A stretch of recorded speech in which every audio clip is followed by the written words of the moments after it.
और जो लोग आ रहे हैं जिनसे मेरी बातें हो रही हैं उससे बिल्कुल स्पष्ट है। प्रशांत किशोर को कैसे देखते हैं? प्रशांत किशोर जो दिन मैं जो घूम कर देख रहा हूँ, जो जमीनी वास्तविकता है उसमें किसी से लड़ाई नहीं है। महासंग्राम में बदल चुका है बांकीपुर विधानसभा। ऐसे में जनता से जुड़ने के लिए, जनता का मन समझने के लिए सबसे जरूरतमंद चीज जो होती है वो होती है अनुभव।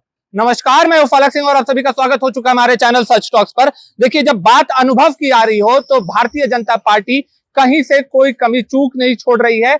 अपने सबसे अनुभवी शख्सियत को मैदान में उतार चुकी है। जी हाँ, हम बात कर रहे हैं कि राधा मोहन सिंह का, जो हमारे साथ अभी उपस्थित है। सर, सबसे पहले तो स्वागत है हमारे चैनल पे।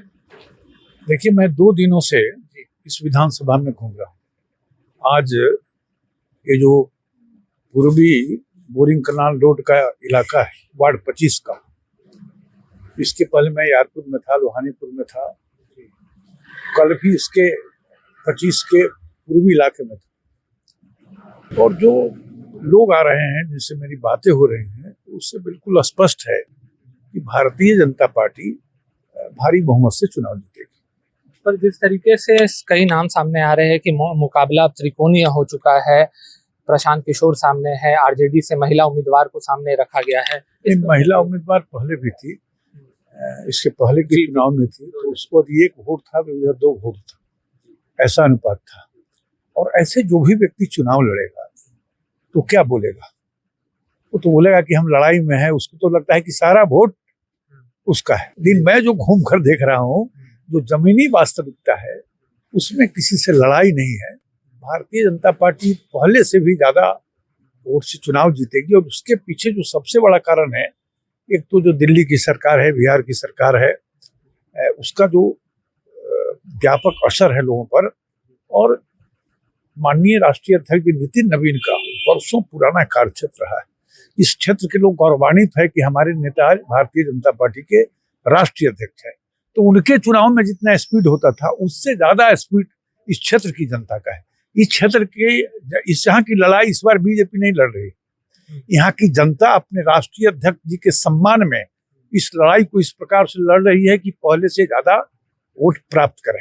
सर, आपके पास अनुभव है, अनुभव क्या कह रहा है? क्योंकि नए उम्मीदवार है, नया चेहरा है, जनता आज तक इस चेहरे को देखी नहीं है, रूबरू नहीं हुई है। नितिन नवीन बहुत बड़े नाम है, तो ऐसे में जनता भरोसा कर पाएगी नए चेहरे पर? देखो, मेरा नाम बड़ा है, लेकिन मैं जब चुनाव लड़ता हूं तो मेरा नाम पीछे हो जाता है और बीजेपी का नाम आगे आता है। मैं जहां भी गया हूं, बीजेपी चुनाव लड़ रही है। बीजेपी में बीजेपी चुनाव लड़ती है, व्यक्ति चुनाव नहीं लड़ता। तो प्रशांत किशोर को कैसे देखते हैं? प्रशांत किशोर जो जिस तरीके से, प्रशांत किशोर जी हुआ, कोई भी व्यक्ति जो चुनाव लड़ेगा वो कैसे बोलेगा जब मेरी जमानत जब्त होगी? वो तो बोलेगा पूरा वोट हमको मिलने वाला है, हम सबसे ज्यादा वोट से जीतेंगे। कोई भी चुनाव लड़ने वाला आदमी जो बोलेगा, ऐसा बोलेगा तो गलत भी नहीं बोलेगा, उसका कर्तव्य है बोलना। उसको लगता है कि सारा वोट मेरे पास। आखिरी सवाल रहेगा, अनुभव की बात है तो अनुभव क्या कह रहा है? हमेशा नितिन नवीन इस सीट से रिकॉर्ड मार्जिन से जीतते आए हैं, तो इस बार रिकॉर्ड टूटेगा या चुनौती कड़ी रहने वाली है? रिकॉर्ड टूटेगा, ज्यादा वोट से जीतेंगे, क्योंकि नितिन जी जो बने राष्ट्रीय अध्यक्ष उसका असर है। और जमीनी वास्तविकता ये है कि किसी से लड़ाई नहीं है। जी, धन्यवाद। तो देखिए, ये हमारे साथ राधा मोहन सिंह थे कि घर घर जा करके खुद चुनाव प्रचार का नेतृत्व करते हुए नजर आ रहे हैं, और साथ ही साथ में एक संदेश भी दे दिया है कि घर घर से भाजपा का कमल खिलने जा रहा है।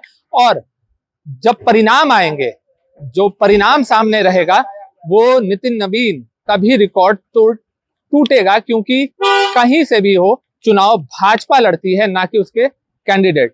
ऐसे में क्या कुछ निर्णय आता है उससे भी हम आपको रूबरू करवाएंगे, पर तब तक के लिए जुड़े रहे हमारे साथ, देखते रहे सच टॉक्स। धन्यवाद।